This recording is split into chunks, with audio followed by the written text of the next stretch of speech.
자, 제가 행정법 공부를 어떻게 해야 되는지에 대해서도 컨텐츠로 한번 다루도록 하겠습니다. 네, 안녕하세요. 이병공간입니다. 자, 여러분, 오늘은 오랜만에 문제풀이가 아니라 강의를 한번 해볼까 하는데요.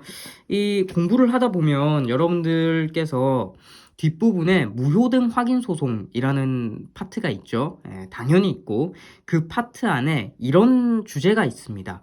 무효등 확인 소송의 보충성 원칙이 있는가 없는가, 이제 그런 주제가 있어요.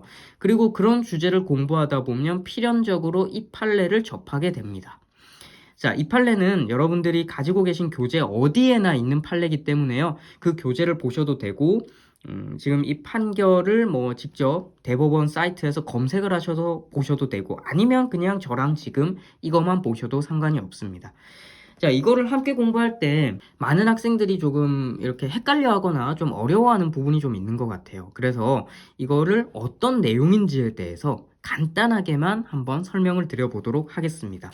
주제는 그거예요. 무효확인 소송, 항고소송에서요. 무효등 확인 소송의 보충성 원칙이 있는가? 없는가입니다. 자, 그거를 유식하게 표현하면 이렇게 된대요. 보세요. 자, 행정소송법 35조에 규정된 무효확인을 구할 법률상 이익이 있는지를 판단을 할 때 행정처분의 무효를 전제로 한 이행소송 등과 같은 직접적 구제수단이 있는지를 따져보아야 하는가가 핵심입니다. 자, 이 주제 한번 살펴보시면요. 먼저 판례를 한번 읽어볼게요. 쭉 보시면, 자, 민사소송과는 목적, 취지, 기능 등을 달리한다요. 뭐가요? 행정소송이요. 자, 또한 행정소송법 제4조에서는 무효확인 소송을 항고소송의 일종으로 규정하고 있고, 행정소송법 38조 1항에서는 처분 등을 취소하는 확정 판결의 기속력, 재처분 의무에 관해서 행정소송법 30조를 무효확인 소송에도 준용하고 있죠. 따라서 무효확인 판결 자체만으로 실효성을 확보할 수 있다. 자, 그리고 무효확인 소송의 보충성을 규정하고 있는 외국의 일부 입법례와는 달리 우리나라 행정소송법에는 보충성에 관한 명시적 제한도 없다. 그렇죠? 자, 그러면 쭉 보시면, 종합해서 보면 행정처분의 근거 법률에 의해서 보호되는 직접 구체적 이익이 있는 경우에는 소송법 35조에 규정된 무효확인을 구할 법률상 이익이 있다고 보아야 하고, 별도로 무효확인 소송의 보충성이 요구되는 것은 아니므로 행정처분의 무효를 전제로 한 이행소송과 같은 직접적 구제수단이 있는지 여부를 따질 필요가 없다라고 합니다. 이 주제 자체는 우리 시험 지문에도 자주 등장한 겁니다. 그러면 우리가 이게 어떤 내용인지 간단히 한번 살펴볼까요? 자, 그림을 한번 그려볼게요, 여러분. 이 주제는 사실은 공정력도 조금 들어가는 논점인데요. 이렇게 우리가 케이스를 한번 생각해보면 좋을 것 같습니다. 자, 행정청이 요 A라는 사람한테 과세 처분을 해요. 과세 처분. 이렇게 예컨대 500만 원 세금을 내라. 500만 원 내라. 라고 이렇게 과세 처분을 합니다. 그런데 사실은요, 이 과세 처분이 사실은 무효 사유가 있었어요. 사실은 무효 사유가 있었던 과세 처분이에요. 그런데 여러분들 입장에서 한번 생각해 보세요. 이게 무효 사유가 있다 없다를 떠나가지고 행정청이 나한테 돈 내라고 막 협박을 해요. 그러면 내지 않을까요? 막 무서우니까. 그래서 A 입장에서도 이거를 무효인지는 일단 당시에는 몰랐고 행정청한테 납부를 했어요. 이렇게. 자, 그러면 순서로 따져보면 이렇게 되겠죠. 행정청이 500만 원의 무효 사유가 있는 이 과세 처분을 한 게 1번이고요. A가 두려워서 납부한 게 2번입니다. 자, 순서로는 이렇게 돼요. 자, 그런데 어느 날 A가 납부를 딱 하고 나서 이제 알게 된 거예요. 이게 무효 사유여서 내가 낼 필요가 없었네 싶은 거죠. 그래서 A가 이제 소송을 좀 해봐야겠다 싶은 거죠. 500만 원을 돌려받아야 될 거 아니에요. 사실상 이거는 이 납부는 과오납 사건이라고 하죠, 보통. 잘못 납부했다. 이제 그런 케이스죠. 자, 그래서 A는 이제 소송을 한번 제기해 볼까 합니다. 이 세 번째. A는 소송을 통해서 구제를 받고 싶어 합니다. 자, A의 입장에서 선택지는 두 가지가 있습니다. 첫 번째, 두 번째 생각을 해볼게요. FM대로 한번 생각을 해보시면요.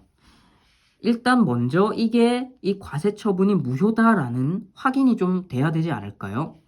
A 입장에서 자 선택지 첫 번째 무효 등 확인 소송을 제기하고 여기에서 A가 승소한 뒤에 그러면 이게 무효다, 위법하다라는 게 확인이 됐죠. 그리고 나서 이 승소한 판결을 가지고 부당이득 반환 청구 소송을 제기하는 방법이 있습니다. 근데 이게 FM이라고 했는데요. 왜 이렇게 해야 될까? 자, 무효등 확인 소송의 경우에는 행정소송이죠. 행정소송.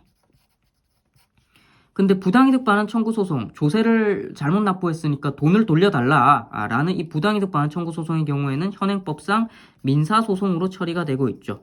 그래서 이게 FM이라는 겁니다. 그러니까 뭐냐면 A 입장에서는 먼저 이 과세 처분이 뭔가 하자가 있다, 위법하다라는 거 확인을 행정소송을 통해서 받고 그게 위법하다고 확인이 되면 이거 이제 위법해졌으니까요. 법률상 원인이 없어요 하면서 민사법원에 달려가서 돈 다시 돌려주세요라는 이 소송을 제기를 해야 된다는 겁니다. 원칙적으로는요. 그래서 이게 사실은 여러분 그렇잖아요. A 입장에서 행정법원 갔다가 뭐 민사법원 갔다가 이러면 너무 번거롭잖아요. 그래서 두 번째 선택지를 한번 생각을 해볼 수 있습니다. 뭐냐면 자, 내 입장에서 A 입장에서 이게 과세 처분이 무효다라는 거를 확인받는 게 가장 유효적절해요. 아니면 돈 돌려받는 게 제일 좋아요. 그쵸? 그냥 돈을 돌려받는 게 가장 유효적절하고 그냥 뭐 제일 간편한 내용이죠. 그래서 이거는 안 되냐는 거죠. 처음부터 민사법원에 가서 부당이득 반환 청구를 바로 하면 안 되나?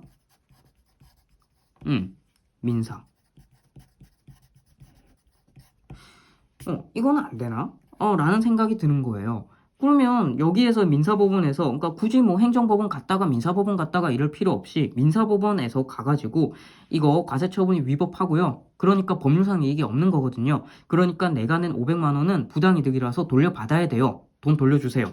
라는 이 소송을 그냥 민사법원에 한 번에 딱 가가지고 바로 하면 되잖아. 라는 생각이 드는 거예요. 자, 과연 2번이 가능할까? 어쨌든 이 처분 자체가 위법하다는 확인이 되고 그 다음에 이게 위법해져야 부당이득 반환이 되는 게 아닌가? 라는 생각이 드는 겁니다. 왜? 민사소송이죠. 민사법원. 과연 민사법원이 이 과세 처분의 효력을 부인할 수 있을까? 행정법원이 아닌데. 그런 생각이 들죠. 하지만 이 소송 가능하죠. 왜? 이게 설사 민사법원 입장에서 효력을 부인하는 사건이기는 하지만 처분 자체가 무효죠.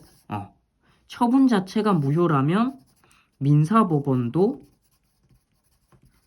공정력이 없으니까요. 공정력이 없으니 스스로 행정처분의 효력을 부인하는 것이 가능하기 때문이죠. 만약에 이게 여러분 취소 사유였다면 민사법원은 공정력 때문에 스스로 효력을 부인할 수가 없게 되죠. 그렇죠. 자, 그래서 이 공정력 논점까지 들어가야 됩니다. 그러면 여러분 A 입장에서는 선택지가 둘 다 가능합니다. 그냥 원칙대로 행정법원에 먼저 가서 이게 무효다라는 확인을 받고 그 판결 가지고 민사법원 가서 부당이득 반환 받는 방법. 그리고 두 번째, 민사법원도 어차피 이게 무효기 때문에 공정력이 없어서 스스로 효력을 부인할 수가 있으니까 민사법원에서 스스로 처분의 효력을 부인하고 곧바로 부당이득 반환을 하는 방법. 둘 다 가능합니다. 자, 이렇게 되니까 예전에는 그런 생각이 들었다는 거예요. 야, A야, 그러면 굳이 네가 행정법원에 가가지고 무효확인 소송을 왜 제기하니? 너에게 가장 유효적절한 건 부당이득 반환 청구잖아. 그냥 이거 제기하면 돼. 그러니까 이거를 할 수가 있으니까 항고소송에서 무효등 확인 소송은 하면 돼, 안 돼? 안 돼. 그게 옛날 판례 입장이었습니다. 그 입장이 무효등 확인 소송의 보충성 원칙이었다는 겁니다.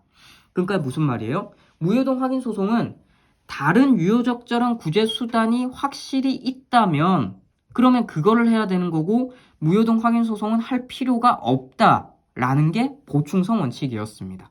그렇죠. 그런데 이 보충성 원칙이 필요하다. 라고 했었던 옛날 판례의 입장에 의한다면 A는 1번은 할 수가 없고 2번밖에 못하겠죠. 옛날에는 그랬어요. 그런데 지금 최근에 판례가 바뀌어서 무효동 확인 소송의 보충성은 필요 없다. 그렇기 때문에 A는 1번처럼 행정법원 가서 하고 민사법원 가도 되고 아니면 바로 민사법원 가도 되고 그냥 네가 선택하는 대로 하면 된다라는 입장으로 바뀐 겁니다. 무효동 확인 소송의 보충성은 폐지가 됐다라고 보통 표현을 해요. 자, 그러면 이런 내용인데요. 다시 한번 판례 문구를 살펴볼게요. 시험 지문에는 문구가 나오니까. 자, 한번 보세요.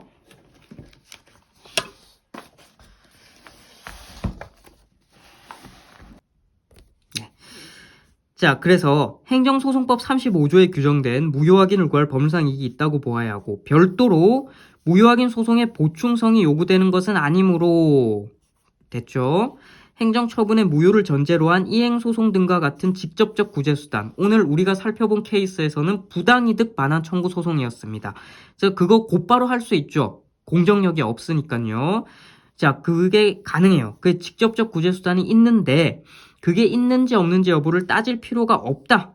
그러니까 부당이득 반환을 바로 하던지 아니면은 무효확인 소송을 하고 부당이득 반환을 하던지 그거는 너의 자유다라고 판례가 변경이 된 겁니다. 이게 그 유명한 무효확인 소송의 보충성 논쟁입니다. 됐죠? 우리 시험 지문에는 이 문장이 가장 잘 나오죠.